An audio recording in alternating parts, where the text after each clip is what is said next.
Hi, and welcome to Sharing History's Forgotten Heroes. It's hard to even fathom what thoughts go through a person's mind in the final moments of a crisis where they choose between their own life or the lives of others. Such a crisis came to Gary L. Herod on Wednesday, March 15th, 1961. A pilot for the Texas Air National Guard, Herod was barely in the air over Houston, Texas, when his plane began to falter.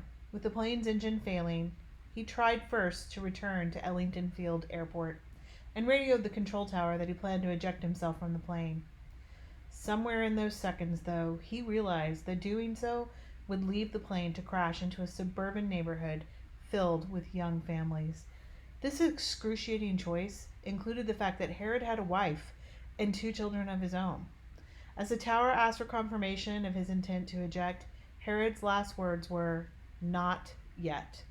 He went down with his plane into a vacant field on the north bank of Bray's Bayou, the lone casualty of this tragedy. Maybe he hoped that he might be able to safely land the plane, or maybe he fully knew the sacrifice he was making. A couple of months later, a hero tree was planted with a plaque commemorating his sacrifice at the site of the popular Meyerland Plaza shopping center.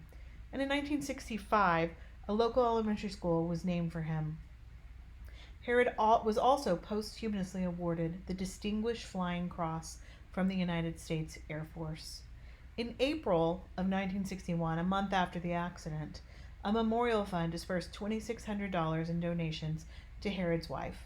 She wrote a thank you letter, which was published in the Bel Air Texan, a local newspaper. "I cannot help but consider and wonder," she wrote, "the circumstance which could make it possible for my husband to gain for himself, in a few short tragic minutes, more friends than many men gain in a lifetime." She went on to say that she planned to dedicate these funds to her children's education. "I feel this is fitting," she said, "for I am conscious of the fact that these funds represent, to a large degree, the gratitude of parents for the well-being of their own children and concern for our children who must face life without their father." She signed the letter, Mrs. Gary L. Herod.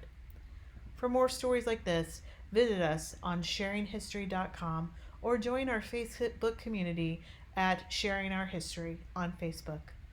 Thanks and see you soon.